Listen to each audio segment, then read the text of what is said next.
Back in your life, like the person running the show, not knowing how to operate, how everything works. This is the Educated Ignorance Podcast on the For Frequency Sake Podcast Network. Here, we're back. 2 nights in a row, somebody called the cops. I am Joe Winkle, joining as always by my good friend, Mr. Daniel Hancock from Gotham Gambling, Golden Ticket Show. Uh, we are here. It is kind of a NBA draft special, NBA wrap up. Uh, we are here. We're still sad. We're just trucking through the day. Daniel, how are you doing today, my friend? We're at the opposite end of that spectrum. We're happy. We're still getting through the day, but we're vibing. Our team is champions. That they are. Yeah, and we got a good draft pick this year, so I'm excited to see how everything will look going into Wednesday. It's always a weird love-hate relationship with how quickly the NBA season ends to how quickly the draft turnaround is. Um, you get to a game 7, and then all of a sudden you know, you don't really have much time to reflect on the fact that a championship was decided last night, and now we have to start talking about something else. So I don't really know if I really like that or not. But obviously you have to kind of move things along. Maybe if they would shorten the fucking schedule. Sorry, I had to get that off my chest. Maybe then they wouldn't have to cram it so much into the summer, or just extend stuff into the summer. Uh, well, what do I know? I'm just a dumb media person. How excited are you for this NBA draft? I know we have some pretty high level prospects going in the top part of this draft lottery. What are your early?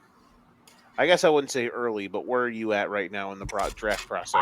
I'm excited. I think just because of how deep this draft is, this is the first time in a couple years that we've seen a lot of different teams say, they're willing to be as aggressive as it takes to get one of these top 5 guys. I mean, there was a report that the Pelicans were even saying like we're gonna try to move up to 2 as best we can. We're gonna try to move to 3 as best we can. So it should be fun. I think I've joked with you before that they rigged this draft lottery because the 3 teams that seemingly didn't need play a top 3 player all seem to all get the top 3 draft picks this year. But this should be an interesting draft. I think this is going to be like what we saw a couple years ago. We're going to see a lot of picks get moved around. The worst part is more about the fact that the worst part is that the 2 of the 3 teams that have the top 3 picks don't deserve them. Dallas and Philadelphia. Like, they don't deserve to have top 3 picks. So I don't like that they do have them. That's I still remember when Charlotte got the 4th pick. They didn't even post it on Twitter. They just posted a photo of their mascot looking sad, like looking defeated laying down next to the wall. And all you saw in the comments was, "Dear God, we didn't get a top 3, did we?" Well, that they did. What are you looking forward to? What's the biggest storyline going into Wednesday night? Well, I guess it's what Philly will do with this pick. For me right now, just because we've heard rumors of Utah, I've rumors of the Pelicans. I think there's a possibility. They could try to retool and get rid of Paul George here, and just say, "Hey, if you'll take on Paul George's contract, we'll give you the 3rd pick." And get something out of it, or at the very least get $40 million off the books to go into free agency and make your roster deeper. They definitely have they definitely roster, are very interesting, mainly because the draft kind of starts there also, because we all know Flagg's going to go number 1, we all know Harper's going to go number 2. So now it just becomes yeah, and then you just extended Quentin Grimes. So now 3 of if you don't put in Paul George in this factor because of the possibility he might get moved, 3 of your top 4 players are all point guard, shoot guard combos. And after the first 2 picks, the next 3 guys are shooting guards and shooting guard combos. Actually, the next 4, 5, all the way down to probably Malawak. Fears, Johnson, Bailey, Knipple, and Edgecombe. All are 2, like maybe could play the 3 or maybe be like a 2-1 hybrid, but it's always that situation of like you need to draft for what you need to win, but if you have a top 5 pick, you need to draft best available. Do you expect? So I think it's pretty safe to say the draft, as we stated, starts at 3. How would you be attacking tomorrow? How would you be attacking the next few weeks if you're Daryl Morey and the 76ers, knowing that, 2 teams that I'm going to be competing for playoff spots with? Because you have to think their hope is, obviously, we get healthy, we get Embiid back, he plays more than 40 games, which who knows if that's going to happen ever again. I don't know, really. Maxey McCain, the 3rd pick, Embiid, that's a nice nucleus to have. Paul George, whatever you get out of him. But now 2 of the teams that they would have been competing for playoff spots with have their best players both out for the year next year. The Bucks are obviously hampered, so the window isn't necessarily open for Philadelphia, but it's cracked a little bit. How do you expect the Sixers to handle the next few weeks? I saw one thing today. And it was sort of like it had me. You remember when Brian Windhorst, when the Gobert trade, sat there like this for 15 minutes? Like, yeah, it had me. Why is that? Yeah, it had me thinking of this, and not in the terms of like why did you do this kind of thing? But Chris Middleton picked up his player option. I think a lot of people were expecting it because it was $33 million, but at the same time, if you're Middleton, why not, risk free agency to go play for a championship, right? Because you're going to get the money. No, he's not going to get $33 million. If you think he's going to get $33 million, you're insane. That's who's going to pay him? No, but what I'm saying is if you're like someone mentioned the possibility of if you're Philly, you could, Middleton, Rashawn Holmes gives you a defensive-minded 3 and a backup center, and you only have him for 1 year, so then it gets it off your books next year for Paul George and the 3 pick, and it gives the Wizards, and you could swap picks with the Wizards, drop down to 6, where you could kind of see where Charlotte and Utah are headed, so you know where you could go from there. If you're in the spot of like you don't know what the move is actually going to be. Yeah, you'd have to be guaranteed that you're flipping picks. I just don't know. I mean, Middleton would be nice on a lot of these teams. Maybe. That's the thing too. He hasn't really been an asset for a team that is for a team that can win for how many years now? So, well, I think if they keep the pick, they got to go Edgecombe. But the problem with that is Embiid has shown he doesn't play well with players that crash to the glass. Okay. And VJ Edgecombe, being as athletic as he is going into the NBA, you're going to want him going to the rim. And I feel like you're also putting him in a backcourt of Quentin Grimes, Jared McCain, and Maxey. And then he's going to be fighting for minutes against Oubre and a couple of these other guys. Like if you try to play him as an undersized 3, I worry it's going to be one of those. He's the best prospect available, so we had to take him, but it doesn't fit what we need, and it's just going to be like a waste. And then we're going to be talking about, oh, they wasted the pick on this. So you think that they should move out because you don't think Edgecombe fits them? Who do you think does fit them? Knipple, maybe someone who could just live on the 3-point line. I think he fits every team. He fits like a glove. Like I said, I would. If I'm Philly, but I think you have to go Edgecombe, but I feel like you also have to, like, right before you put the pick in, you need to call up every team that might really need that third pick to help their rebuild and say, what will you give me? So that's the thing. Like, you can try to attack. I'm at the point now where I just don't know if they're actually going to move it back, and I think Daryl Morey is probably going to take. I think he's going to take Edgecombe. I just feel like we're kind of landing there. Moving on to I want to ask you something real quick about the Spurs. What's their timeline for the next 300 to 600 days? Like, does De'Aaron Fox get traded? Does Harper and Fox work together? How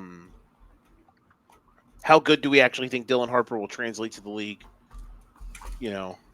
I'm very curious on all those thoughts. I mean, I think it's a good. I'm trying to think the right way to say it. I think it's a good fit, knowing he probably will come off the bench to start the year. Mainly because you have 2 years left of De'Aaron Fox's contract, right? So that gives you a 2-year window of Wemby and De'Aaron Fox, one of the fastest player in the league and the tallest player in the league. That gives you right. And I like Fox. I don't think they should move. I'm not saying they move him, but I'm saying it gives them a 2-year window of saying, okay, let's see how far we can get, and if we feel like, hey, we can't go farther unless we re-sign De'Aaron Fox, then we go from there. But if not, okay, De'Aaron Fox is going to want $50 million, but we're going to have Stephen Castle and Dylan Harper both on rookie contracts. Because in reality, all their money in the next 3 years is going to be going to make sure Wemby is the most paid player and never leaves San Antonio for the rest of his life.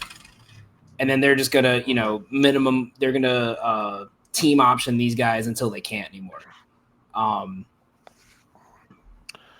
I think your only other option is if you say we need to win now, is you go find a way to trade this pick and get a big name, like an MVP caliber player.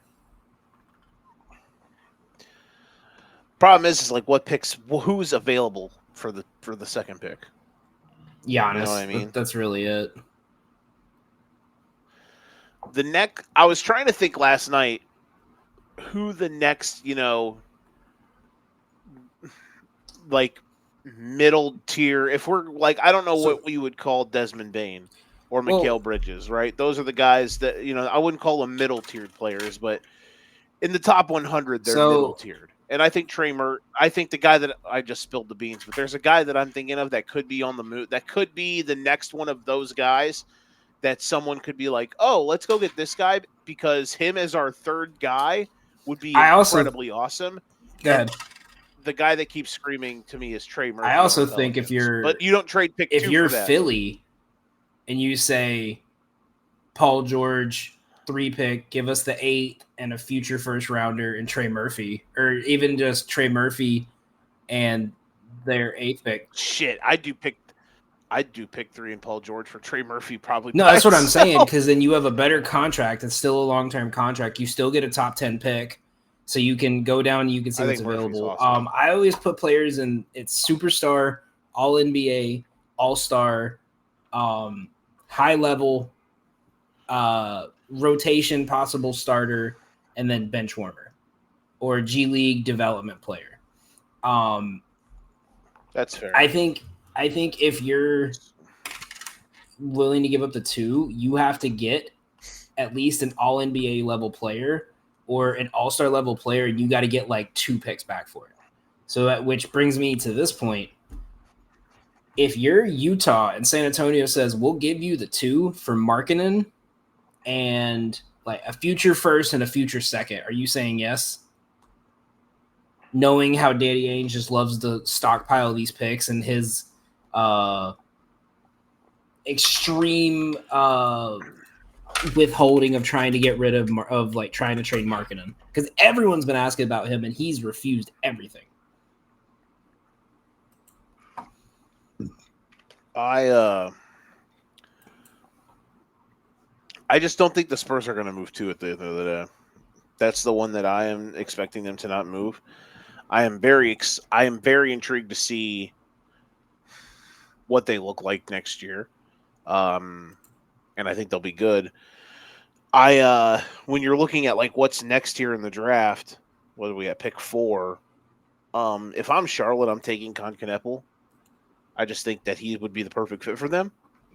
I don't think you can afford to take a guy like Ace Bailey, who's a bit more of a project. I also just don't like Ace Bailey. You don't really need a center. You don't need a guy like Trey Johnson, who all he does is command the ball and shoot. I think Conconnepple is a perfect fit for Charlotte. So the problem with this draft is like 10 of the top 15 players available are point guards or like combo guards, and none of the teams in the top 10 need point guards or combo guards. Suns do. Outside of the Suns. But let's be real. They just traded for the 2 Raptors more shooting do. guards. But you get my point. Like, yeah, but they don't like have the top 5 picks are outside of Cooper Flag are all shooting guards or point guards.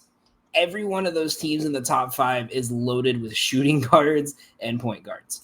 I think Knipple fits. I also think, I saw a rumor about their desire to possibly move Mark Williams again, to see if any team is willing to move him. And if that's the case, then, you look at one of these teams that might need a dominant rebounding big, New Orleans, possibly. Maybe a pick swap of Mark Williams, and then you go after Malawak. And at least it may give you the same kind of production, but at least it's less money on your books because it's a lower pick. That seems redundant, though. I don't know why you would trade. It's like when when the Bears, or not the Bears, like when the Packers traded Devontae Adams, and then everyone said they should draft a receiver with the pick they got for him. I just don't know. I just think Kneppel's going to be the guy that goes there. I also think Williams probably stays now. I think Trey Johnson has a chance at going 4. Just the kind of God, that would be toxic. Because that's the most Hornets thing to do. I mean, let's be realistic. The Hornets like running nothing but point guards.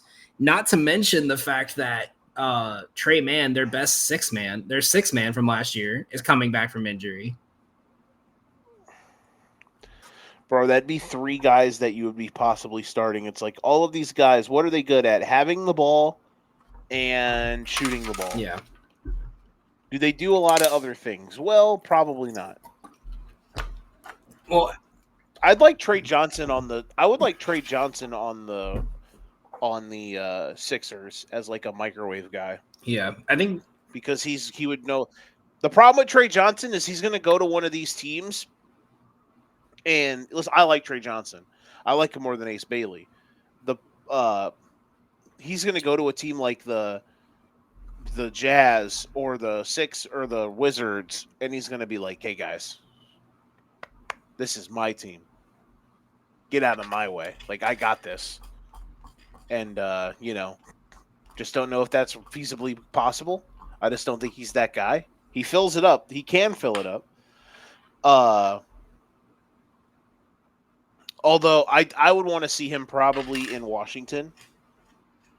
That would probably be the spot that I would want him to land the most.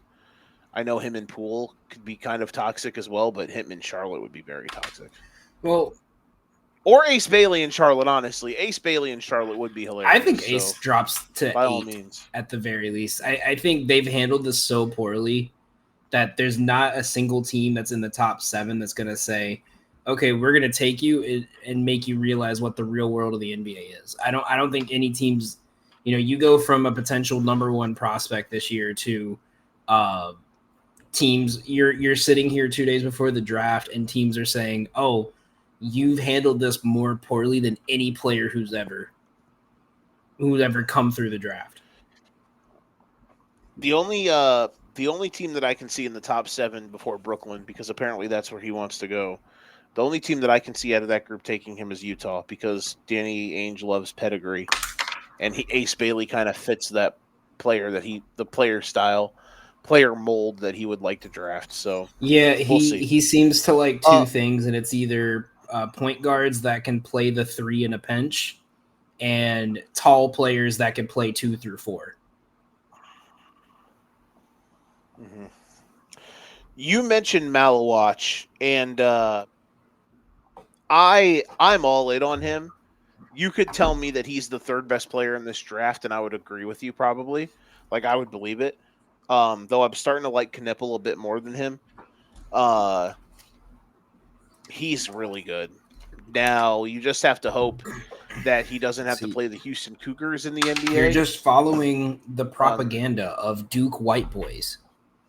Any white boy that goes to Duke always gets like an extra +2 in his aura and his draft stock. Kneppel's I'm not saying he's not. I just had to make that I'm not joke. just saying that because I watched him.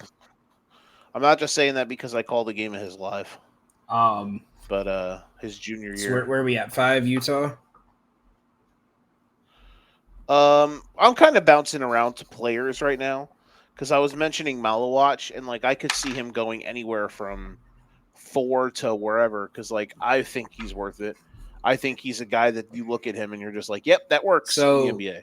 You know, I think he's really I have him going either 6 or 7. I think he fits better with the Pelicans because I think Messi is still a bit off in the development. You know, everyone came in like Messi was the, you know, everyone talked about Yves Messi like how they wanted him to be what Kyle Ware is right now.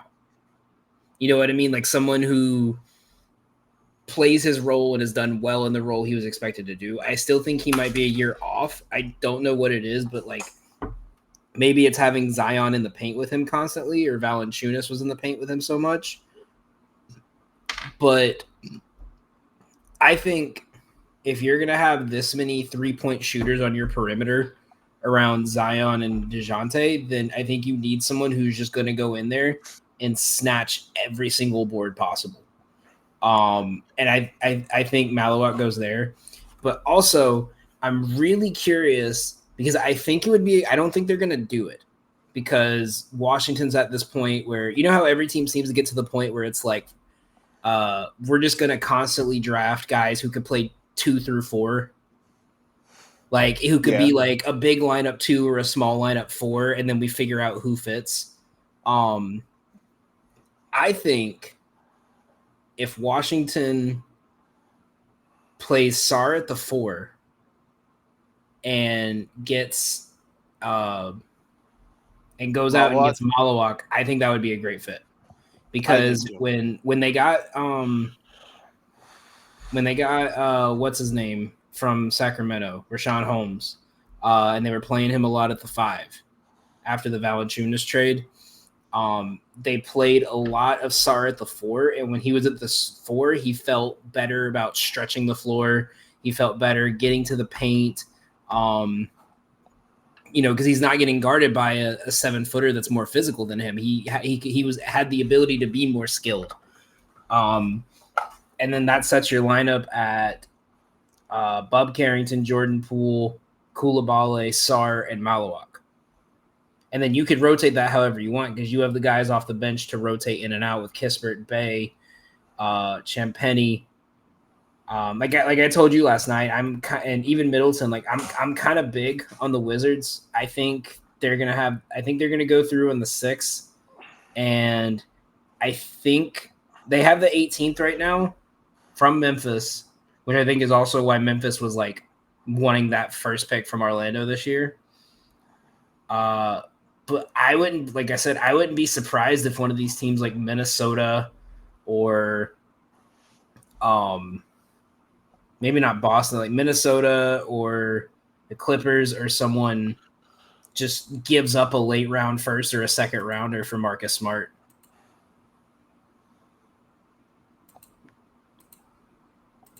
Yeah, we were talking about this yesterday, right?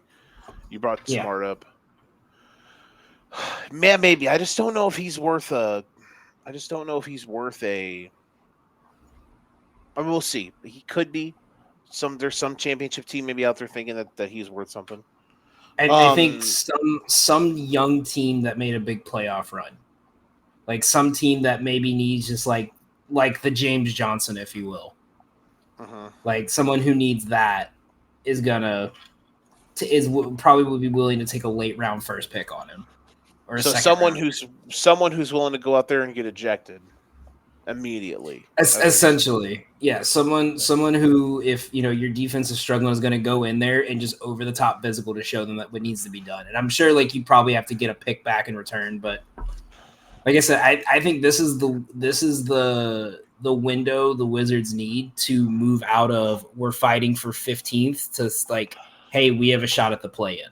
Like I think that's the next step for them, and I think this is the draft they need to do it in. I'm at a spot. I want to talk here about my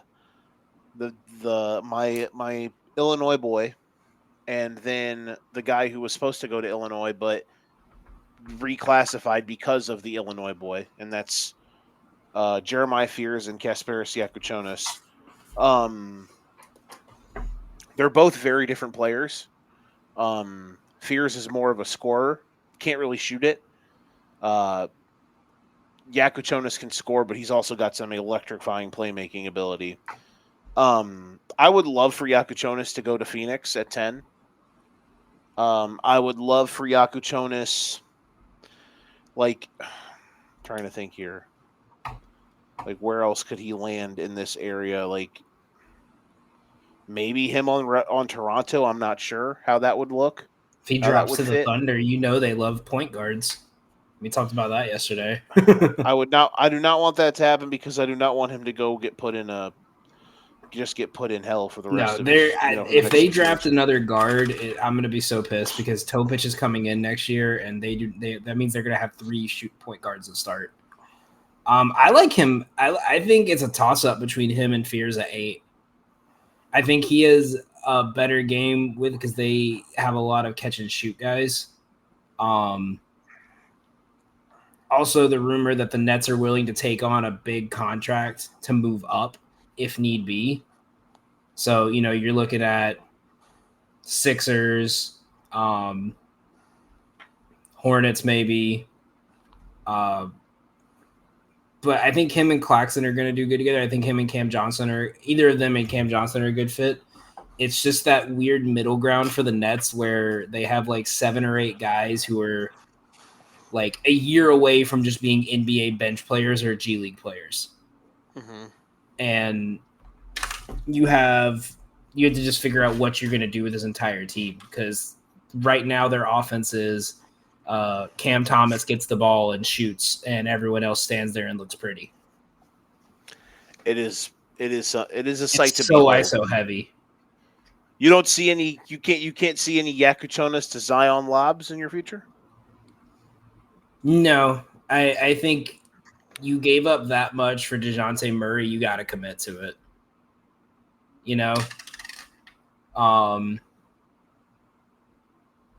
Like I said, I think the Pelicans either move up or they draft a center. I think that's the only 2 things I see them doing. So you think if Malawach falls to 7, they're going to take him?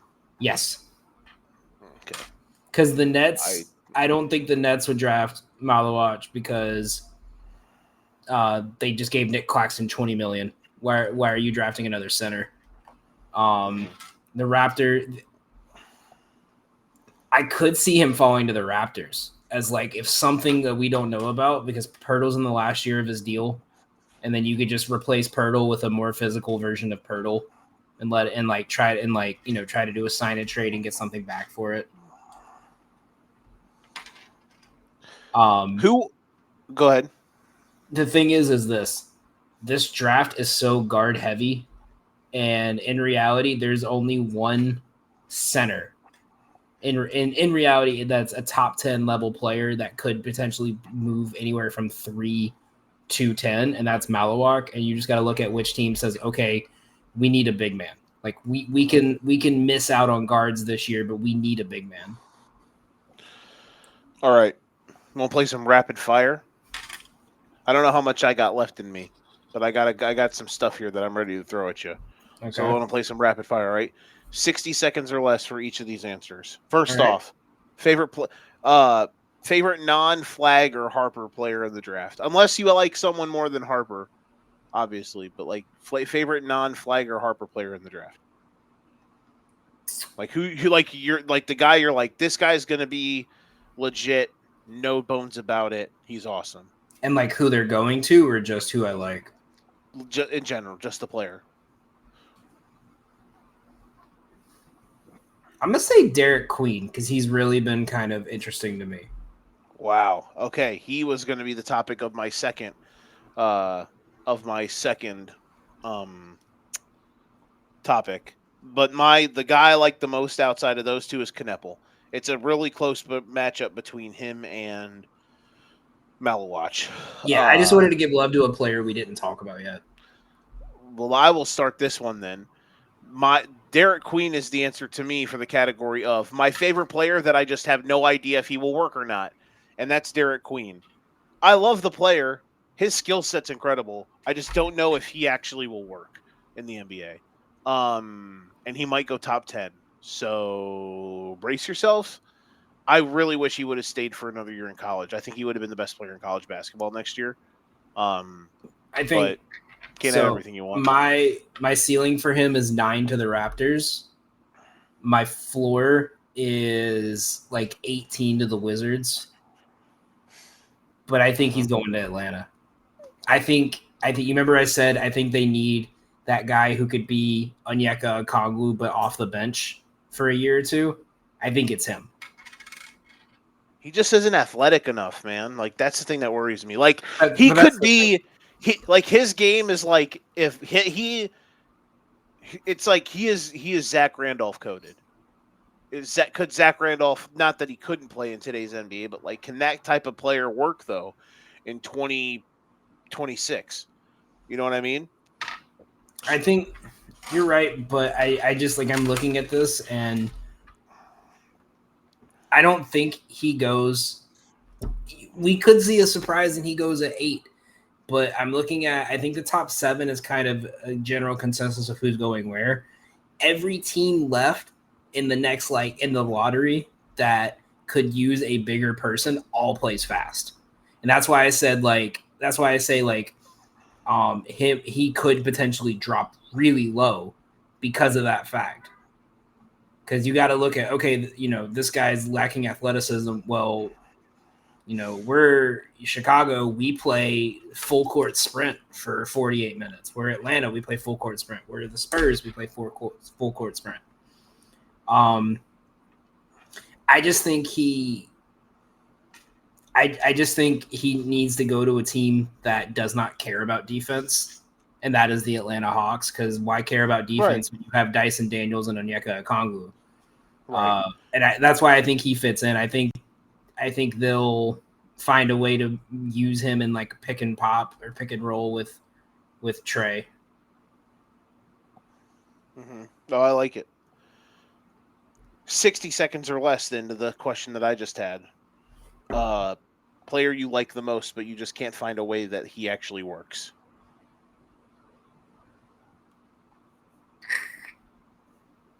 Carter Bryant. Okay. Undersized power forward. Again, he's now that the Rockets have moved that pick, I think it's a similar thing. His range is kind of 8 through 15, and none of these teams. I think he could be a good fit for the Hawks, but none of these teams truly need, or maybe the Bulls, but none of these teams truly need a power forward, especially an undersized power forward. Mm-hmm. I am with you on him, but in a different aspect, which is the next question. Player you just can't see it with, which is basically player that people are high on that you're not high on at all, and it's Carter Bryant for me. I don't really get it with him. People like Carter Bryant. He's a slow riser in this draft. Not for me. Just going to be 100% honest. I don't he's undersized. He can't really dribble. He's not really good at making decisions. I just don't get it. I guess you could also, in that case, for me, put Ace Bailey. A lot of casuals like Ace Bailey. They love Ace Bailey, but to me, he has no traits. He's just what's the difference between Ace Bailey and oh God, what's the difference between trying to think. What's the difference between who's a better player in 3 years, Ben Shepherd or Ace Bailey? Oh, Ace Bailey.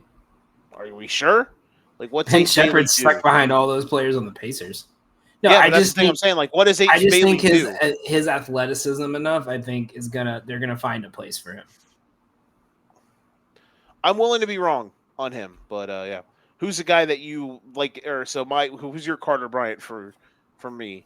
Who's Danny the guy Wolf. that you just don't see it with? Danny Wolf. Okay. I think because again, it's a similar situation where you have a 5-year senior. His draft comparison at the draft combine was Frank Kaminsky if he was spicy. Huh. I think seeing how Frank Kaminsky kind of played out, if you're a team in the first round, I don't think you're wasting a pick on Daniel. I think someone's going to, because of how they always say the legend, you get drafted based on how you play in March, not the rest of the season. Them going on that run in the conference tournament, I think probably moved him up a bunch, because I remember back in December, he was not a top 30 draft pick, and now he's a top 20. I don't see a team that the teams that he's kind of projected to go to don't really need him. And it's one of those, it's almost like, when they bring in someone at your job, it's like, oh shit, I got to work to make sure I don't get fired. It's that. That's fair. I don't disagree with you. He's weird to me. There's 2 teams I would probably want to see him on. One of them is, oddly enough, Denver. Gobi Jokic as backup center. That would work. I think with his passing set, yeah, he would be good in Denver. But it's, why waste a first-round draft pick on a Jokic backup when your main need when Jokic is not on the floor is boards? They don't have a pick, but him in on a team like Golden State would be fun. You know what's funny? The pick he was projected to go to is the one that the Warriors gave to Miami. That's where he's projected to go, and that's why I think you think Eric Spoelstra is going to deal with a center who's kind of a little bit above average at everything and is turnover prone? No. All right, next one. Player that your guilty pleasure for this draft. I have 2 of them. Who are yours? Who's yours? I think I can guess one of yours. Who? Will Riley. No. I guess I have 3, but I kind of have 3. All right, you name your first one. Ace. I love hyperactive, physical, will dive on every ball kind of players. What's your first one? Colin Murray Boyles. The only thing for me is he's a little undersized, but he's long and he's insanely athletic and he's very good defensively. But he can't really shoot. I'm worried he's this is gonna sound really dumb. He's like Ace Bailey, but to me, I see in him what people see in Ace Bailey, just not as good of a shooter. People see Ace Bailey and athletic freak and can score and blah blah. I'm I look at Ace Bailey and he's a ball. He just absolutely stops possessions, and all he can do is his only trait is, well, he scores, but it's not even at an efficient rate or anything. Colin Murray, Boyles is an insane athlete, defends. He has, he rebounds at an incredibly high rate, can shoot well around the rim. Very long, so those traits go, but a little undersized height wise and can't really shoot. So that's what worries me. So, but he's a guilty pleasure of mine. If he could put him on the Hawks, just another one of those 6'8" guys who can guard and are long and are just assholes, It's like, oh, we have another guy to add to Jalen Johnson and Dyson Daniels. Like, here's this unpleasant lineup to play against, So that would be fun. God, sorry. My next one. I'm looking through some of these mock drafts, and I swear, if this goes how they're expecting, I'm going to actually kill Sam Presti. They're projected to draft 4 point guards. Hell yeah, that's what you need, bro. Trade Shea. Yeah, Tyrese Proctor, Walter Clayton Jr., and Nolan Traore. I guess I'll get that off my chest then. My biggest guilty pleasure is Walter Clayton Jr. Like, you just can't convince me that guy's not. It's, you know what it is?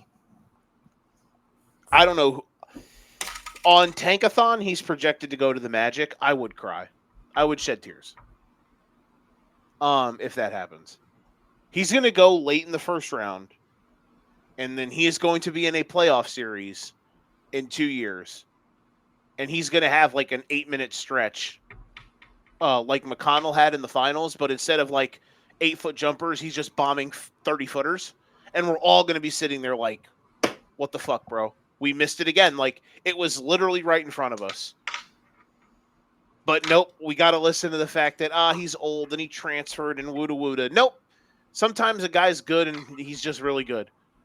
Yeah. If in 2 years you told me that Walter Clayton was one of the 5 best players in this draft, I could totally see it. I just love his draft comparison because it's such a bad comparison versus like what we saw him do. It was Randolph Childress. That's very interesting. But could you see that though? Like, if he was on the Magic, like, would that not be is he not like the perfect, like, talk about filling Cole Anthony's spot? That's what I was going to say. Remember, I said the one thing you need is the one thing you need to be drafting if you're Orlando is filling the Cole Anthony energy void. Not just the shooting, not the dunking, not the guy who can randomly give you 8 and 8 off the bench, but you need that energy off the bench to make other players kind of say, oh shit, I might lose my minutes because this guy is out hustling me. Bro, they willingly passed on Jordan Hawkins twice to take Jet Howard and some other guy that Caleb Houston or whatever, another Michigan dude. Hey, don't. Caleb Houston won me many a game in 2K. Don't disrespect Caleb Houston. No, he's trash. If they passed on, Jordan Hawkins, I knew he was going to be awesome, and he is a very good player. Like, he's still kind of limited, but he's good. That dude can shoot it. If Walter Clayton is at 25 and they pass on him, I will break a television. So you're saying you would take him over Will Riley if he's available? Yeah, because I think Will is very raw. Very raw. There's the Tankathon. I don't really mock drafts in the NBA are the biggest crapshoot that you could ever have existed because it's all. It's always you never know. You don't know who's actually drafting best available versus exactly. And Will Riley here is projected on Tankathon to go to the Nets, and I'd be like, okay, I could see him. That'd be a team that I would want him to be on because it's like no expectations. Go out there, find yourself in the NBA. I wouldn't want him on the Magic, who are like legit. The Magic are going to go into next season thinking, "Hey guys, why can't we win the West? Why can't we win the East? Why can't we be playing for the NBA championship?" Like, that should be their mindset. They just made the trade for Bane. If they make 1 or 2 right moves, they don't have to be huge, but they just have to be little tinkers here in the margins in the offseason. Like, if they do that, they're going to be going into the season, regular season next year thinking, if we just stay healthy, for the love of God, why can't we win? Why can't we play for a title? Why can't we win the title? And that's like, you know what I mean? Like, there's a gap between them and some of the top teams in the West, but so I just can't see Will Riley. Do you know what I'm saying? Like, I can see Walter Clayton.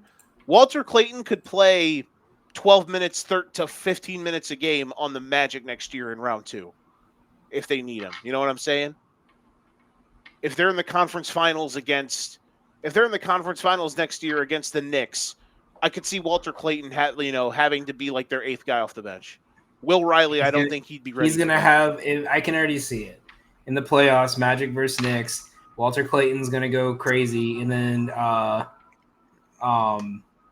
what's his name? Why am I blanking on the coach's name? Oh, Jacques Vaughn. No. The fucking St. John's coach. Why am I blanking on his name? Oh, I'm that Pitino, tired. Rick Pitino. Pitino is going to be their courtside, and they're going to show Pitino every 5 seconds. Yeah. No, I think Clayton and Riley both are like. I mean, obviously, I think Clayton has a higher ceiling for me, but I think they both are in this category of like. There's going to be a game where, we had to sit our starters, so we're going to put Walter Clayton in. It's first career start. And then he just goes off for like 30. And then he goes back to the bench. I kind of see him as like what Bol was for like 4 years, where it was like the 5 games he would play, he was like the third best player in the NBA. And then he would miss a practice or be late to practice or something, and he wouldn't play for 2 months. You know what I mean? Right. I'm with you. I get it. So my second player. Oh yeah. Who's your second? I think this is gonna be the next Taco Fall. Oh. Okay. Hansen Yang out of China. Okay. So this kid off the top rope. Okay, so you ready for this? Because I was watching this. So last week he was projected at 45, right? Mm-hmm. Goes to the NBA Combine. He jumped 18 spots in the draft boards. 7'2" with a 7'4" wingspan. His comparison is Marc Gasol with Jokic's passing. So he's a skilled, pass-first, defensive-minded big whose only problem is he's slow as shit. Think about, remember everyone that didn't know basketball thought Taco Fall was like a top 5 pick. And you realize like it wasn't the fact that he's 7'2", it's that he's slow.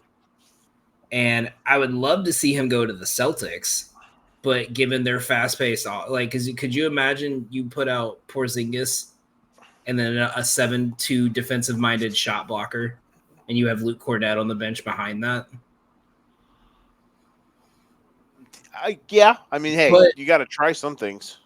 But I think he goes to Phoenix, and Phoenix does their normal thing of like, we drafted this defensive-minded prospect who has like a big issue, and we're just gonna play him and then not play him for a week, like back and forth. Who's your third? Do you have a third one? I'll go with my honorable mention right now is Jace Richardson. Just because his height kind of worries me, but I think someone's going to steal him. We're going to be talking about him as a steal. I would say my last one is going to be another international prospect, and that is Hugo Gonzalez, who I think is actually going to go to the Celtics. And damn, the more I look at these prospects, the older I feel, because this dude was born on my birthday in 2006. Jesus. He is a 6'8" shooting guard with a 6'11" wingspan. He's been playing in Spain for 3 years. Since he was 16, he's been on the pro roster for Real Madrid. And, I mean, we kind of all know Real Madrid players tend to be, when they get to the NBA, tend to be really good.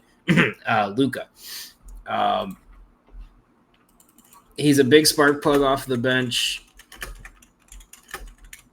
And, I mean, if anyone's going to need to spend a late first round pick on a potential boom or bust guy, I think it would be the Celtics.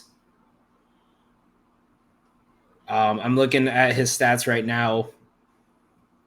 In the 2 games he played in FIBA, he only averaged 15 minutes a game, and he had 10, 4.5, and was, oh wow, he didn't even shoot a 3, but he was 6 for 12 from the field.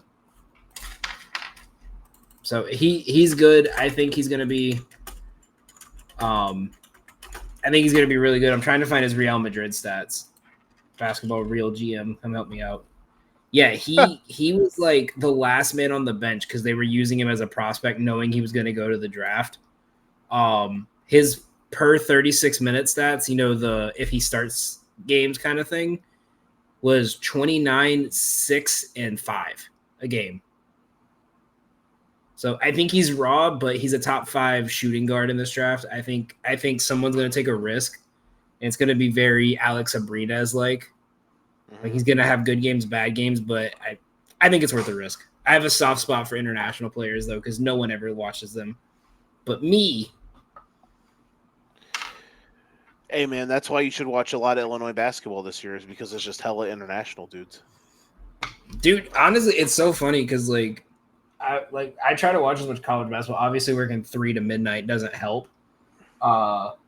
But it's so funny because, I'll be on my day off, and, these games start at 3 p.m. on a Saturday, so in, Europe. So I'm at 10 a.m. I'm bored, go to ESPN Plus, put on Real Madrid versus Barcelona basketball, and just enjoy the most chaotic scene. Because European basketball is so much better than the NBA in terms of fan experience. Okay. I don't disagree. Where else? Well, I don't know. Maybe shooting flares indoors. That's true. They are on an exhibition game to start the season. That's a very fair point. I have one last guilty pleasure. I am all aboard Cedric Coward Island. I think I fully committed. I think I have bought land. We are currently building. Building property. We are laying foundation on Cedric Coward Island. He's just a bucket, bro. So, Michael Reds' comparison. He's tough. I love him. Washington State kid. Played 6 games last year, but he's good. Okay. What's the wildest, if you had gun to your head right now, wildest thing that happens on Wednesday? Rasheer Fleming, top 15 pick. Okay. What you got? God, I don't even know. That would be. I don't really know. I can't give a prediction for that, for something crazy to happen. If anything crazy does happen, it's like Philadelphia actually moving out of 3 and getting a real asset for it. I just don't think that's going to happen. What was your other one? I got another one if you'll indulge me. Absolutely. Kalkbrenner and Broom go undrafted. Both of them. Wow. I could see Broom, but I couldn't see Kalkbrenner. I don't know how you could just let a 7'2" guy who blocks everything go undrafted. Like I said, my personal theory on why all these 7-footers that come from college to the NBA always seem to struggle is a lot of these college teams will try to use them in a drop-off man zone or in a zone where they just sit in the paint because those coaches don't care about these players going to pros. They're just trying to save their jobs. And they get to the NBA where you can't really play zone and you have to guard them man-to-man, and they just get torched. A lot of drop coverage in college basketball. I think Caleb Love gets drafted before Kalkbrenner. The man who played college basketball for 11 years. Yeah. I mean, like I said, most of the teams that that would take a risk on a shot blocker like that already have a shot blocker. And I mean, I think there's enough more raw potential younger prospects that I think teams are willing to take on versus a senior. I think someone immediately calls him as an undrafted free agent and says, we'll give you a contract right now. Like opening day roster, like a roster spot. You just got to start in the G League type thing. But a summer league invite. Not even a summer league invite, like hey, you're going to be on the roster. You're going to play in summer league for us, but you're not going to be we're expecting you to make the 15-man roster on opening day. I'm really interested to see where Chaz Lanier goes. Same as I'm looking through some of these names on the list. I surprised Proctor is put at 44th in the draft. He's not an NBA player to me. But I don't think he is, but I think I think he played well enough that they're good, that he's higher than 44. You know, the guy in the draft who's absolutely going to regret their decision to go pro Wednesday night or Thursday night? RJ Lewis. Unless he just did not have an NIL deal somewhere. So I'm gonna give you a name. I know you don't know, or you might know, but I'd be surprised if you know, because I know you don't really follow like G League stuff as much. Mm-hmm. Whoever gets Dink Pate is going to get a steal. Okay. He's a 6'8" point guard. It's a hell of a name. Oh yeah, 100%. You know he's gonna go to some team like Memphis or something like that. No, he was one of the guys who he went to the G League instead. And on ball that can guard 1 through 4 against, as an 18-year-old against pro players, was guarding 1 through 4 and averaging over a steal a game. Okay. All right, I'll be looking out for him. We'll see if he's got. He's also we'll see if he's legit. Think like Gerald Green with Richard Hamilton's defense is the best way to put him. Huh. Okay. Like he's gonna throw around a flash dunk, but he's like a lockdown. No, he didn't wear the headband. I was gonna say, does he wear a headband though? No, prolific prep player too. Any other quick thoughts before we get out of here? The Thunder draft Walter Clayton. He hits a game winner, and then we go in back-to-back titles. Also, actually, I do have one. I have one non-jokey thought. Precious Achiuwa will not be a Knick next year, as much as I hate to say it. I beg anyone watching this to go look up James Nnaji and think about how scary the backcourt of the Knicks is going to look, because they're going to have 4 7-footers in their rotation next year. Well, I guess Tibbs isn't there. It's so not Thibodeau. That's why I went Taylor Jenkins, because he knows how to play and develop rookies. Yeah. Do you think 30 seconds or less is Taylor Jenkins the Knicks head coach? I think so. Okay. I want him to be. I think if it's not him and they go in-house, I want Johnny Bryant. But I know this is all leading up to Rick Brunson. Why? Because Rick and Jalen's agent is Leon Rose's company. Do you think Rick Brunson has a chance to be the head coach? I think Leon Rose is going to try to keep his client there. Oh, yeah. I think if they do that, it's going to be the downfall of the team. Because, like, eventually, maybe. I think everyone's going to be like, it's going to be like Austin Rivers playing for Doc, except for a star player. That's where I think they can get away with it, because Brunson's one of the 12 best guys alive. I think if they're going in-house, it's 2 names. It's Johnny Bryant or it's Mo Cheeks for 1 year. Okay. We'll see. I think, I'm interested to see that. I'm interested for Wednesday. What worries me is they don't have a name now. They don't have a name in rumors, and the draft is coming up.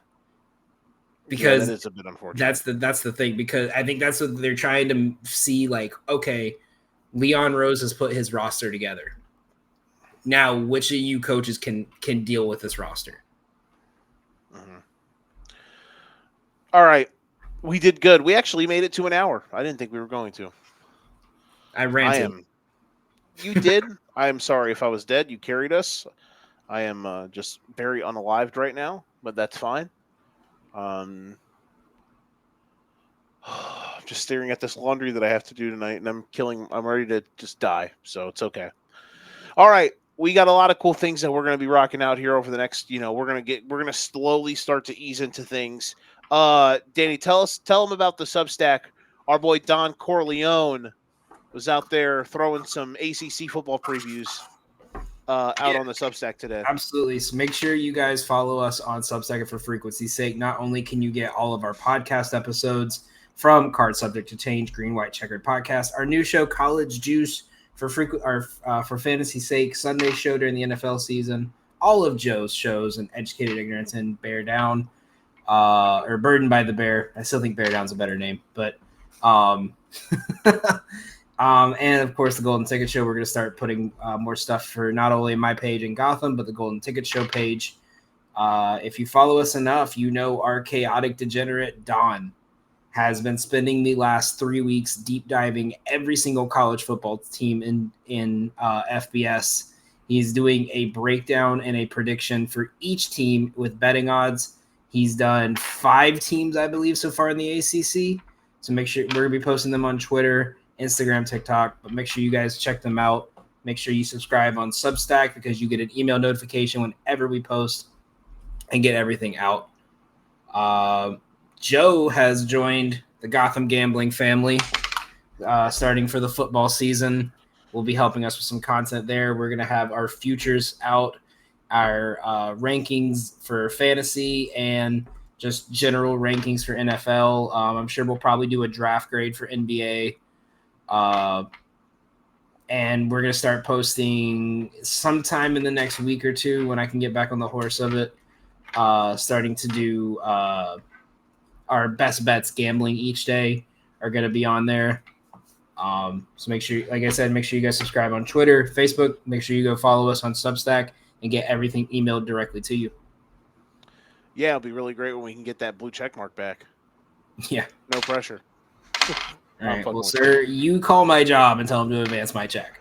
No, I know. I'm not mad at you. I'm just saying that'll help us with the Substack. Are we posting that on there? We rocking it out. A lot of cool things coming. I don't know when my first article will be, but I'm sure we'll have some football stuff, ready to rock and roll here. Mini camps are going underway. OTAs have been going on, so voluntary camps and stuff during the summer is when we'll really start to get into the nitty gritty. Once we get closer to August, you'll see the quarterback pyramid, the NFL tiers back in full long form articles. So we'll be ready to rip it up once again. So other than that, we are going to bid you adieu. I'm not sure when the next time we will be back on here will be. Maybe sometime later or maybe next week. I'm not too sure. We'll just kind of have to see what life, where we dipsy doodle. It'll over definitely the next few be days. July because I'm working 8 days straight. Yeah. So we just appreciate everybody who supports and watches and everything. There's a lot of great stuff coming. There's a lot of things, Danny and I are really kind of ready to rock, and he's got some great dudes that he's met up with on the Gotham Gambling Trail, and we're ready to rip it up. So I want to thank everybody who hung out with us. Shout out to everybody. This has been the Educated Ignorance Podcast. If you ain't got your game, you best pass the sticks. As always, presented by Brian Beal from Keller Williams Midwest Partners and our good friends at Jared's Country Financial, Ryan Allison Tattoo, and Derm Remodeling. Until next time, we'll see you guys then. We are out. Peace.